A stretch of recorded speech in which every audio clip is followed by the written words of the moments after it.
It's the most wonderful time. Welcome back to Creative Differences, the podcast. I'm Dallas. Happy holidays. And I'm upset that Rise of the Guardians still doesn't have a sequel. I'm Colin, and we don't get into it. I have a single issue with this movie, but it is a prominent issue. Interesting. And I'm Demi, and we need to put more respect on Peter Ramsey's name. Welcome to another episode of the Creative Differences podcast, your one-stop shop for movie reviews, Throwback Thursdays, Fancast Fridays, and a number of other pop culture-related items. Today, we are doing a Throwback Thursday for Rise of the Guardians in honor of the holiday season approaching, because we will not have time to do any other holiday movies this month. It's a busy month. Yes, if you're wondering about Gabby, no one has seen her in ages, so everyone stopped believing in her again, and she disappeared. Nice one. Thank you. It happens. To her, specifically. Yeah, but what's her holiday, though? Thursday. Oh, thirsty Thursday. Before we get into it, please like, share, subscribe, tell your friends, tell your mom, because we need you to believe in us. Or else this podcast might disappear. Just like Gabby. All right, Rise of the Guardians. I remember my first time watching it. I was on a date with my wife. She wasn't my wife at the time. She was my girlfriend at the time. No. Oh my God, it was before that. It was so long ago. This movie came out like a decade ago. 2012, I think. 2012, yeah. And I saw it at the $3 theater because we were broke. But I liked it. I came out, I was like, that was really dope. I didn't really have expectations. I was like, okay, DreamWorks, doing your thing. Santa Claus, whatever. But I walked out like, that was a really good movie. I actually don't remember when the first time I watched this movie was. I know that I've watched it before. I think it was, you said 2012, so obviously it was after I graduated high school. I graduated high school in 2010. But I think it was before I started working at ArcLight. So it's anywhere between 2012 and 2014. I remember my first time like it was yesterday, because it was yesterday. So that answers that. Very well done. It does. Yes, the movie is directed by Peter Ramsey. As Demi said, let's put some respect on that man's name, because he's one of the directors of Spider-Man Into the Spider-Verse, for which he became the first African-American to be nominated for and win an Academy Award for Best Animated Feature. Let's go. Because it takes way too long for black people to win awards at the Oscars. Systemic racism is a thing. Oscars so white. And the Oscars issue is a symptom of the problem.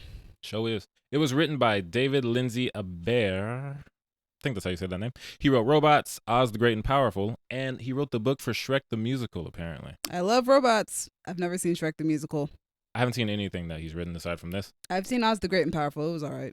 No, I don't think I've seen it. I thought like maybe I'd seen Robots, but no, I don't think I have. You've never seen Robots? No. It's your brand. I saw that No, one that's in her theaters. brand. She just said, I love robots. That was a sound clip. The from her. movie, right? Yeah. Yeah, the movie. You love Robots, the robots. thing. I don't love them. I wouldn't. Anyway, it's based on the book series The Guardians of Childhood and the short film The Man in the Moon, both by William Joyce, who apparently he's written a lot of books that turn into stuff. Like Meet the Robinsons is based on a book he wrote. Meet the Robinsons is dope. Yeah, I've heard great things. Kayla's always talking about it. Very underrated. A Day with Wilbur Robertson. He wrote that. He also wrote Roly Poly Oly, the series. Roly Poly Oly? I didn't even know those were books. Those are books? I guess so. What? Shout out to William. I thought you were saying you wrote the show. Oh, no. What? It says series, but it's like in the section of books. So I think he wrote books, and then they turned those into weird-looking cartoons. Anyway, the movie stars Chris Pine, Alec Baldwin, Hugh Jackman, Isla Fisher, and Jude Law as Pitch. IMDb summary states, when the evil spirit, Pitch, launches an assault on Earth, the immortal guardians team up to protect the innocence of children all around the world. Very good summary, IMDb. You did not miss with that one. Or whoever wrote it. Because technically IMDb it's almost Wikipedia, but for professionals. I feel you. I mean, I'm just going to give them credit for that because it's on their site, and that works for me. Let's talk about the story. Colin, is your problem with the story? No, not at all. Cool. We'll get back to you then. I mean, what did you think about the story? I thought it was cool. It's definitely one of those things that I don't need a sequel to this movie, but I can see why people would want it because there are so many other holidays. It's like Nightmare Before Christmas. I always wanted to see what the other lands were. Right. Same thing here. I want to see what Guardians of other holidays are and stuff like that. Yeah, and they mentioned a couple of them. Like, could it be the Leprechaun? Right. Freaking, he's like, not the Groundhog. What's the Kwanzaa Guardian? What's the Hanukkah Guardian? I want to know these things. I do want to see the Kwanzaa Guardian. The Kwanzaa Guardian probably looks dope. Right. Especially because it's directed by Peter Ramsey. Yeah. Right. Like I want to know these things. Is there an MLK Day one? Is it just MLK? Like, how's that work? I don't know. That would be amazing. It comes out, I had a dream. Demi, what do you think of the story? I think it's really cute. There's something really fun about let's take the holidays but make them superheroes, Yeah. which is kind of dope. Yeah. I think Peter Ramsey, he's really good at directing stories about a team. Yeah. Clearly, like Spider-Verse and Rise of the Guardians are two examples of how to do this well, because he introduces several characters in this movie, and we get a feel for all of their personalities. No one feels underdeveloped, and the movie is only an hour and a half. Yeah. And even with that, he still introduces human characters and the villain and conflicts and this and then that. And it's like, so many movies struggle with the team thing because someone's always going to feel underdeveloped, but he does it well. So shout out to him. I love the concept of this, like the idea that they lose power when the kids stop believing in them. It's like fairies and Peter Pan. Yeah, it's really interesting. I do think it's a bit, it feels a little premature sometimes. Like the Easter Bunny, it's a 6 foot tall rabbit, and he shows up there. And because they didn't see any eggs that morning, everyone just immediately stopped believing to the point that they can't see him when he's right there. It's like, yo, give me a shot, bro. Yeah, like, man. Movie's only an hour and a half. You believed in me yesterday. We gotta economically do this. We got an hour and a half. Let's go. Yeah, it's so quick. They gotta stop believing now. I also thought it was weird that they stopped believing in Santa Claus because it's Easter. What are you expecting to see anything with Santa Claus? I was also, maybe I missed this, but the Tooth Fairy, they had the whole thing with her where she was like, oh no, they're stopping believing. And then they were all, we'll do it. Right. And then they did it, but then people still stopped believing in her anyway? I think, yeah, toward the end, they stopped believing in all of them for some reason. And it's very strange. Okay. I don't know. Maybe they just lost all their faith because Pitch was ruining their dream. It's a good point. He was sending nightmares to these children. For like when all the neighborhood kids are talking to the, I think his name is Jamie, the main boy. And they're like, man, you're lucky you still have dreams. We just have nightmares. I'm like, oh my God, these poor kids. They look so tired. They probably are. They're out here Kids sleep just having deprived. nightmares every night. They are out here sleep deprived. It's so rough. But yeah, I do like the story a lot. I love, obviously, a superhero story, a team story. This team is great. It's not even really a big issue with the movie, but I hate when there's scenes in which a character could explain themselves and they just don't. Oh, yup. When Jack has his memory. Yeah. And they're all, where were you? Where were you? All this happened. What? You were with Pitch? Jack, what have you done? He could have easily said, I was trying to fight this nigga. Where were y'all? That scene. I chased him. He knew where they were. He was supposed to go back to them. It was like, I chased him down. I fought him, and I have this. He took the ferry. He could have said that. He was just, I don't know. It's also like, yeah, he wasn't there when all this stuff went down. He didn't know that stuff was going to go down. So it's like, you're blaming him for not being there, but A, we don't know how much he would have helped if he were there, and B, it's just like, have a conversation. And he's literally fighting the dude you guys are trying to Yeah, fight. well, that part, I think on that, that's just Jack's fault. But I think their accusations are justified because they were like, bro, we told you to go do this thing really quickly, right, and then come back immediately, and you didn't do it. Right. Like, you didn't listen. My frustration is just with Jack not talking to them to the point where he could have explained it. But also, he might have been afraid that it would look bad. Although if I said I was fighting these dudes. Right, but it's like, it already does, now, yeah. Fix it. That's pretty much my only gripe with the movie. I love this movie. This movie is fantastic to me. Like I said, I love the story. The concept's really dope. We're going to get into the characters, which is probably my favorite part of the movie. I mean, we're probably about to get into those now. Yeah. Does anybody have anything else to say about the story? My only complaint was that Amazon kept putting up random commercials at random times without warning. That's on you for watching it on Amazon. I'm Is gonna tell you. Yeah. Where else was I going to watch it? It was free on Amazon. Yeah, free with ads. Yeah, it was free in other places and didn't have ads. But anyway, let's talk about the characters. All right, so here's my issue. Oh, let's do it. What's up? Jack. He does not look like he sounds. He sounds like a grown-ass man because he is voiced by a grown-ass man. that this time a lot of people have an issue with that. Because I didn't know that it was Chris Pine because I've never seen this movie. I don't know anything about it. Right. So he starts talking, and I'm like, okay, first of all, Chris Pine. Second of all, an adult? Yeah. A man? He was does like, look like a teenager. But well, because he was a teenager when teenager. Well, spoiler. When things happen. Oh, so yeah, it's like, the movie's 9 years old. Right. I don't know what the statute of limitations is on that. Our Throwback Thursdays are typically spoiler filled. Yeah, so he was a teen when he died. Yes. Yeah, so it's definitely. like I kept expecting a teen voice, and then it's like, I'm Chris Pine. And I'm like, Yeah, according to William Joyce, the guy who wrote the story, he places his age around 14, and Peter Ramsey places it around 17, 18 maybe. Chris Pine was 32 when he recorded his lines. I mean, that doesn't matter because we listen to grown people play teenagers all the time on superhero Especially, shows. yeah, and like animated stuff, it's just something you have to expect. I think it was because it was animated that I noticed it so much. Like, if it'd been live action, they probably would have cast somebody who looked... They would have cast someone who's not 32, hopefully. Probably that. But it's like he looks so young, and then he speaks, and I'm like, I honestly didn't really think about it until I read about the fact that the character's supposed to be like 14 or something. Yeah, and I thought about the flashback, and I was like, oh, right, he is a teenager. But I just thought, Yeah, Chris Pine, it whatever. crossed my mind He's a watching teenager, it. sounds like Chris Pine. Yeah, it crossed my mind this time where I was like, Chris Pine sounds a little bit too old to be playing this character, but like, I was just like, whatever, it doesn't matter. It's an animated movie. And age aside, he's so great for this character. He's very like, good. The personality of Jack Frost is perfectly voiced by Chris Pine. I think they did an amazing job with casting across the board. While we're talking about Chris Pine, I just want to say Chris Pine is the best Chris. He is the Renaissance Chris. He can do everything, and he's attractive. So I mean, I disagree with you can disagree with best. it, but Chris Pine is the best. You stated it Chris. like it was fact, and that's you can't really. Who's state your favorite? that. Hemsworth? Hemsworth is my favorite. I'm not gonna say who's the best because that's not fair. I mean, best is like I can say who's the worst. All that's of easy, this, but I'm not all gonna of say this who is the best opinion. All of this is opinionated. Right. Chris I'm Pine just is the saying. Renaissance Chris. So What do you mean say Renaissance Chris? What does that mean? He has the most range? I said he does everything. He can literally do everything, and he's attractive. I don't know what he does aside from acting. Well, whenever we talk about me and Gabby, when we have the conversation, we Right. talk about like all the different types of movies that each of the Chris's have done, and I'm like, Chris Pine has done almost every single he has type the of biggest movie. range, He has is the what you're biggest saying. range genre wise. I don't know, man. Hemsworth he's got some range. He's never done a musical. Chris Pine has done several. That's why Chris Evans isn't the best Has Chris Pine done a horror movie? That I'm not sure, but I wouldn't be surprised if he had. Yeah, because Hemsworth has. But Has Hemsworth done a horror movie? yeah, Cabin in the Woods. Oh my gosh, I forget that movie exists. we said that in unison. But this is not about the other Chris's. Chris Pine is fantastic, so I'm not going to argue any other Chris above him. When the conversation comes up, for me, it's Pine. He's your go-to Chris? Yep. I respect that. He's that dude. He's so good. Alec Baldwin? Oh, also, Chris Pine also writes like romance novels or something like that. Oh, I heard about that. He's the best Chris. I heard about that. I don't factor that into my favorite Chris, but I don't read romance novels. I want to talk about how Alec Baldwin is a much better voice actor than I thought he was. I didn't know he was a voice actor. Honestly, I would never have known that was him if I didn't see his name on the credit. He's just a big Russian Santa Claus, and he kills it. Obviously, Hugh Jackman is dope. I love that he gets to use his accent in this movie. I'm not used to actually hearing Hugh Jackman use his accent. Yeah, I don't know if I've heard it in a movie. Right? Like I hear before him this talk one. outside of the movie, but It feels so natural because Hugh Jackman is Australian. Like, this Easter Bunny doesn't feel like a He random shouldn't person be trying Australian? to pretend to be Australian. Yeah, it feels like, oh, yeah, of course the Easter Bunny's Australian. I believe that because he does it so well.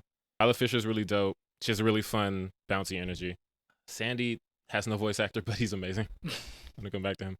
Jude Law. This man is such a good villain. he's a very Like, good villain. He's great. And Pitch is a good villain. Like, the performance and the character are both so good. Every time he's in, like, the scene, he steals the show.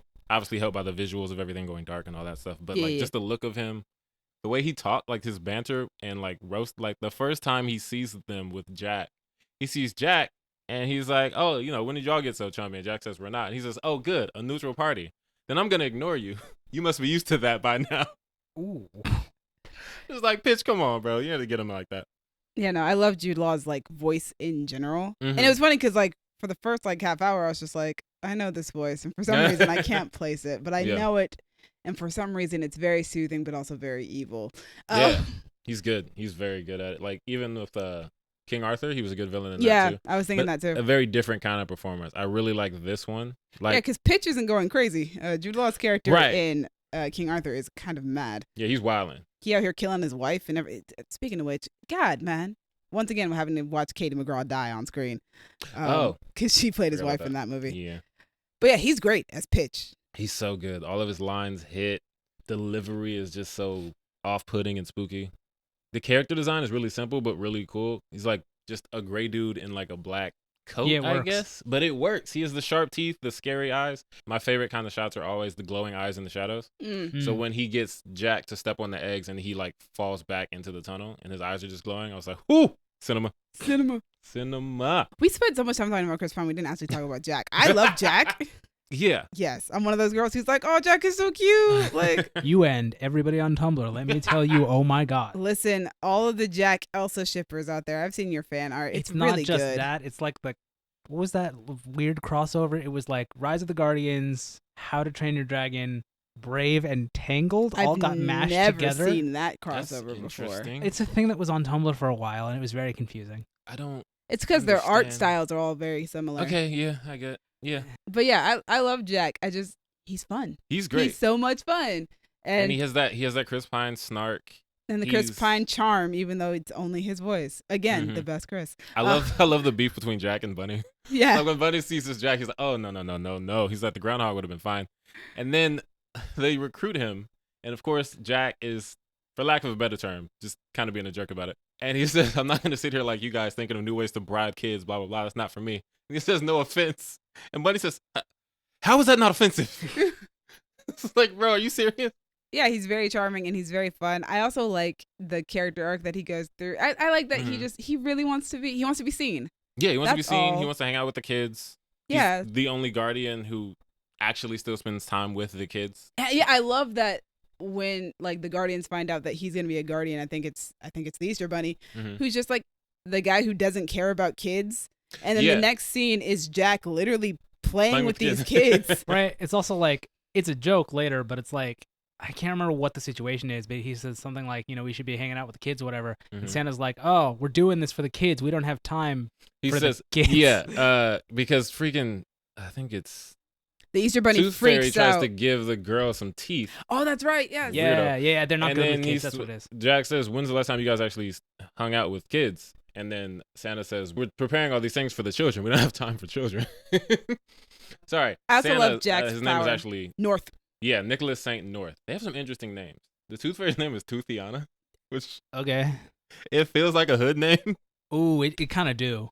But it's Toothiana. Toothiana. Bunny's name is E. Astor Bunnymund. Okay. Yeah, it's like up there with Charles Entertainment Cheese. Oh God. And then Jack Frost, Sandman has a regular. He's Sandy the Sandman. I was like, Toothiana, huh? I rock with it. I love Sandy. Sandy's so dope. He's so great because no words necessary. Nope. The looks he gives. Obviously, we said we were gonna give spoilers. When he gets got, Oh no. I was hurt. I was like, nah, not my nigga Sandy. His comeback was one of the best moments of the movie for me. Then the gold sand comes back and takes over all the black, and then he just grabs pitches like, nigga, hits him with the bus driver uppercut. Going back, I guess, to the story real quick. Maybe I missed something. How exactly does that happen? With him coming back? Yeah. Because the kids say, like, "I know what we have to do." Mm-hmm. And then I don't really know what they did. I think it's just the return of the kids dreaming. I can't explain it. Cool. That's the magic of dreams and faith and belief and stuff like that. Like, yeah. Like the way I took it is that he was never actually dead. Right. He was just taken over by nightmares. Right. And I guess their belief, because, they're powered by belief. So I guess when he gets the kids to believe and the Guardians and all that stuff, they believe in their dreams again. Yeah, it's like a unimind. So they're connected. And Sandman is like, haha, they believe in me too. Uppercut, nigga. But, You thought you'd seen the last of me. They're all so good. Like Tooth Fairy giving Pitch a quarter and then punching his tooth out was fantastic. They're all so good. Like even the background characters, the Yetis who hang out with Santa Claus. The one who keeps having to repaint things. Oh, that one I fell for. That one was like, Was you that need to find Phil? a new job. No, one of them's name is Phil. One of them is Phil. Now, Phil's my favorite. He's great. There's so much you could say about these characters, but it pretty much boils down to they're all great. Even the human boy, Jamie. Yeah. And his fun little sister is like, Easter Bunny, hop, hop. I want to say her name was Sophie. Yes, Sophie. Fun time. Visuals in sound. This movie's a lot prettier than I remember. Yes. It's real pretty. Probably more than it gets credit for because people don't really talk about this movie. Yeah. But when they go to Tooth Fairy's Palace? Tooth I think Land, it's I don't know what Tooth it's called. Palace. Okay. And you see like the water and the colors and that wall art, that mural. Yeah. That kind of like goes gray when everybody starts believing in it. Yeah. But that was beautiful. It's funny. It made me think of Spider-Verse, the way that they gave everyone a distinct look. Like their worlds all had their own look to it. Like Tooth Fairy's is really colorful. When Pitch is around, everything is dark and gray. The North Pole looks like the North Pole. Magical. Magical. Super magical. And then, Easter Bunny's spot Right. was earthy. Easter. It's so funny how this is a Christmas movie, but also like really an Easter movie. It takes place on Easter.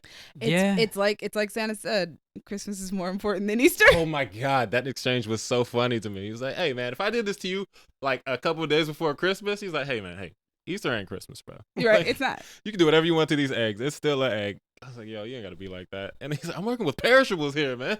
It's so funny. It's so great. It's so good. This movie looks really good. I love the look of Jack's powers in particular. Yes. All the ice looks really cool. I love when he kind of sends ice at people and it lands on their noses and they just have that The childlike little wonder. Yeah, the wonder and the childlike fun suddenly overcome them. Mm-hmm. I love that. And I love the way that it looks when he flies and stuff like that too. Like when he's floating and moving through the air. And like the wind is kind of carrying him a little bit. From the moment the movie begins, when he's coming through the ice and he sees the moon for the first time, and then he picks up his staff and there's ice going around the staff. Like, it all looks really cool. See, this is one of those things, people make jokes about it with like the Justice League too. When some members of a team can fly and some can't. It's like Easter Bunny is he just can't. Like even, Santa, whose name is not Santa, has the sleigh, and the other two can just fly, and Jack can fly, and then it's like, all right, Easter Bunny, what you gonna do? But I like He the has his portal. workaround because he can apparently teleport wherever he wants. Yeah, he through just those tunnels. digs a hole. Yeah. and- And he says my tunnels are faster than your sleigh and safer, so I'm just gonna do that. But yeah, even the ones who do fly, they each have their own kind of Style. Like Sandman really floats around. Tooth Fairy is basically a big hummingbird woman. Yeah. And she kind of like flits about. And Jack is kind of gliding through the air. Yeah, he's kind of like gliding through the winter air. It's great. But you were talking about his ice powers. When he first does that like ice blast against Pitch, Yeah. that looks so dope. The way the ice comes and like covers the shadows. There's also the part where Pitch is trying to tempt him to joining his side, Mm-hmm. and it has that like they just build like a big dark ice tower. Yeah. It's very nice. So good. They have really surprisingly dope action scenes for a movie like this. Yeah. Like the fight scenes between Jack and Pitch and Sandy and Pitch. It's like, wow, this is going hard. Even Bunny when he's using the boomerangs and all this Yeah. stuff. I'm like, Yeah. this is really dope. Out here pulling a Captain Boomerang. Right. Also Australian. Yes, also Australian. That's right. I love the sequence of all of the holiday guardians going to all the houses to get all the teeth and the races that they're doing. Yeah. Oh, And then that at was the so end, fun. the Tooth Fairy is just like, you guys got the teeth and give the gifts? And they're like, They're like, ooh. Gifts? What? The fact that they all are in line at a laundromat getting coins is Yeah. the funniest thing in the world to me. It's like, ooh, gifts. You right. We didn't leave nothing. We And just then- was trying to get the most teeth. When they're in freaking Jamie's room comparing their bags or whatever, they're like, shh, he's gonna wake up. And then Santa comes in. Ha ha! I got the biggest bag in the world. He slams his bag down. And I thought, if this boy is still asleep, I have a problem with this movie. And Right? he's immediately awake. Like, what's happening in my room? Oh, it was so It good. made me so sad that he couldn't see Jack, though. I was like, my boy, Right. Jack. So he can see us. He was like, most of us. And then they shot. I was like, oh, you can't see Jack. That scene where, like, Jack finally is seen for the first time. Mhm. Emotional. That scene hits. Jamie just looking at him, and he's like, can you hear me? And he nods. I was like, oh, he knows you're there. I was so happy. I was so happy for Jamie and Jack. I was happy for Jack. Oh, yeah. My boy just wanted to be seen, and he finally got to be seen after, like, 300 years. Right? Not knowing, like, yo, Moon, what's up? Why didn't you tell him anything? Yeah, that was Except kind my of name. rude. Right? Like, oh, your name's Jack Frost. Good luck, fam. Like, what? You don't want to explain to him I like died. I had a who family. he is, what he does. You were sent here for a reason. Right. What was the reason? See, that's the thing is like What was you the can say reason? that when we're talking about like God, right? You can't really ask directly, so you just Mhm. kind of rock with it. You can ask the moon. Right. The moon can be like, "Yo, I did this because this." Like, The moon was literally communicating with all of them. Right. Exactly. It's sent down. It was like, hey, it's going to be Jack Frost. Go get him. Like, you can send messages. You could have told Jack that he was a guardian. You just want him to sit here alone, for Ain't it 300 cold? years. throwing snowballs at people? Having kids throw snowballs at each other. I thought it was so cool that he got the kid that they were all afraid Oh, of. Cupcake. Yeah, Cupcake.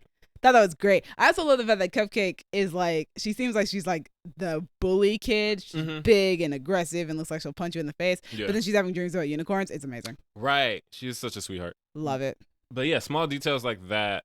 And like when Santa is showing Jack around the North Pole, they're walking through and you see all the toys being built and everything like that, but they're having a conversation. And Jack's talking about how he's tried to break in before. Yes. And Santa says, what do you mean break in? And there's a Yeti looking at Jack like he wants to knock him out. Mhm. And so I'm like, okay, clearly this dude is familiar with Jack trying to break in. And then Jack's just like, oh, hey, Phil. But also, Kayla brought up the fact that these Yetis are so good at their job that Santa didn't even know that Jack was trying to break in because they handled it without him even having to worry about Good Yep. it. point. Like, Also so good at their jobs that they don't let the elves know that they're not actually making right. the toys. Those poor little elves. Are they? Yes, they're just trying to do their best, electrocuting each other. Well, one last visual Oh, is okay. Pitch's nightmares look so dope.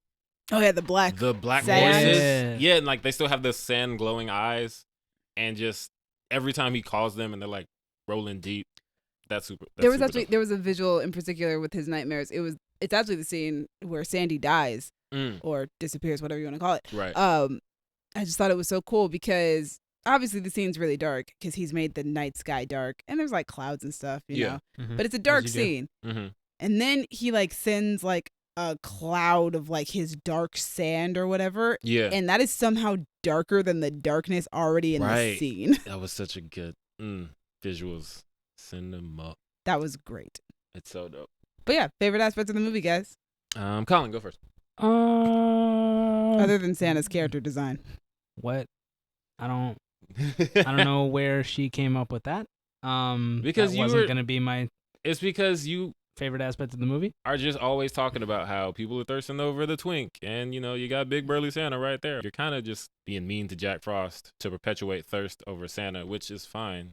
I think she might just assume that was your favorite part because of Well, outspoken you've that's been a about little it. bit rude to assume. Is that rude? Honestly, Is it yeah. rude? I feel like that. Maybe yeah. presumptuous. I would say both.